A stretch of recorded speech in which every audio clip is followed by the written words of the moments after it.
സാക്ഷികൾ സമൂഹം എൻ്റെ ചുറ്റിലും നിൽക്കുന്നായിരങ്ങൾ ആകയാലെ ഞാൻ.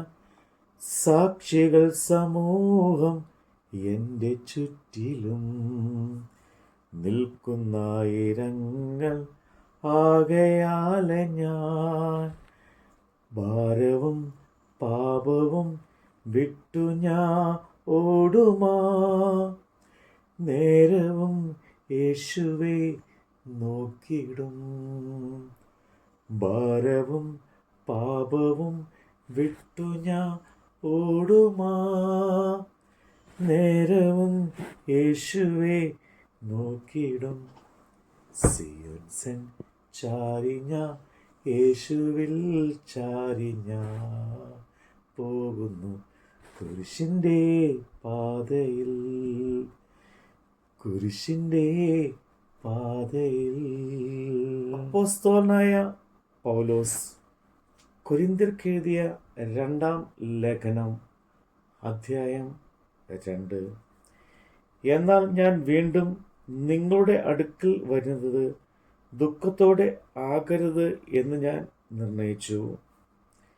ഞാൻ നിങ്ങളെ ദുഃഖിപ്പിച്ചാൽ, എന്നാൽ ദുഃഖിതനായവൻ അല്ലാതെ എന്നെ സന്തോഷിപ്പിക്കുന്നത് ആർ? ഞാൻ ഇതുതന്നെ എഴുതിയത്, ഞാൻ വന്നാൽ എന്നെ സന്തോഷിപ്പിക്കേണ്ടിയവരാൽ ദുഃഖം ഉണ്ടാകരുത് എന്ന് വെച്ചു.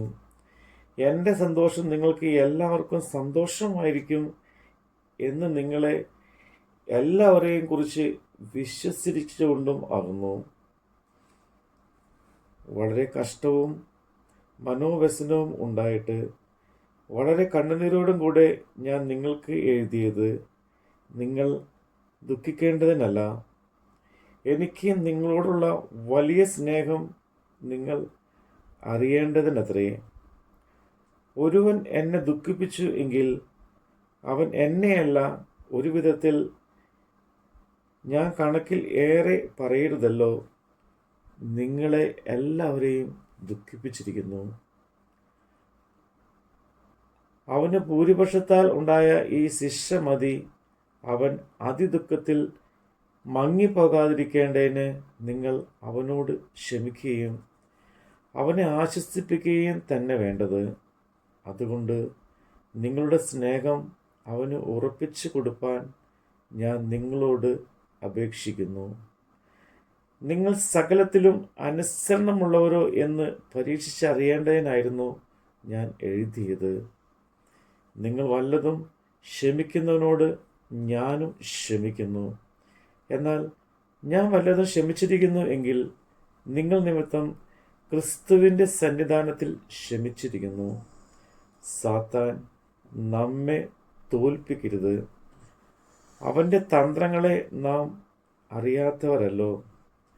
എന്നാൽ ഞാൻ ക്രിസ്തുവിൻ്റെ സുവിശേഷം അറിയിപ്പാൻ ത്രോവോസിൽ വന്നാറേ, കർത്താവിൻ്റെ പ്രവൃത്തിക്കായി എനിക്ക് ഒരു വാതിൽ തുറന്നു കിട്ടിയപ്പോൾ എൻ്റെ സഹോദരനായ തീത്തോസിന് കാണാഞ്ഞിട്ട് മനസ്സിൽ സ്വസ്ഥതയില്ലായകയാൽ ഞാൻ അവരോട് യാത്ര പറഞ്ഞു മക്കെദോന്യയിലേക്ക് പുറപ്പെട്ടു. ക്രിസ്തുവിൽ ഞങ്ങൾ എപ്പോഴും ജയോത്സവമായി നടത്തുകയും എല്ലായിടത്തും ഞങ്ങളെക്കൊണ്ട് തൻ്റെ പരിജ്ഞാനത്തിൻ്റെ വാസന വെളിപ്പെടുത്തുകയും ചെയ്യുന്ന ദൈവത്തിന് സ്തോത്രം. രക്ഷിക്കപ്പെടുന്നവരുടെ ഇടയിലും നശിക്കുന്നവരുടെ ഇടയിലും ഞങ്ങൾ ദൈവത്തിനു ക്രിസ്തുവിൻ്റെ സൗരഭ്യവാസന ആകുന്നു. ഇവർക്ക് മരണത്തിൽ നിന്ന് മരണത്തിലേക്കുള്ള വാസന, അവർക്കോ ജീവനിൽ നിന്ന് ജീവനിലേക്കുള്ള വാസന തന്നെ. എന്നാൽ ഇതിന് ആര് പ്രാപ്തൻ? ഞങ്ങൾ ദൈവവചനത്തിൽ കൂട്ടുചേർക്കുന്ന അനേകരെ പോലെ അല്ല, നിർമ്മലതയോടും ദൈവത്തിൻ്റെ കൽപ്പനയാലും ദൈവസന്നിധിയിൽ ക്രിസ്തുവിൽ സംസാരിക്കുന്നു.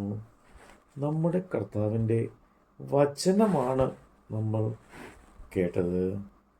എന്നെ നേടുന്ന സന്തോഷമോർത്തതാ. നിന്ദകൾ സഹിച്ചു മരിച്ച നാഥനെ, എന്നെ നേടുന്ന സന്തോഷമോർത്തതാ.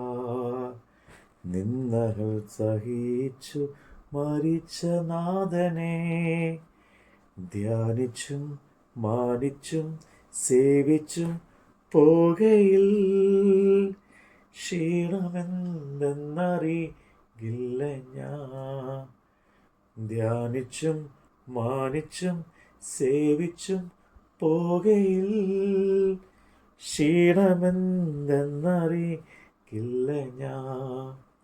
സിയോൻ സഞ്ചാരിഞ്ഞ യേശുവിൽ ചാരി ഞാൻ പോകുന്നു കുരിശിൻ്റെ പാതയിൽ, കുരിശിൻ്റെ പാതയിൽ.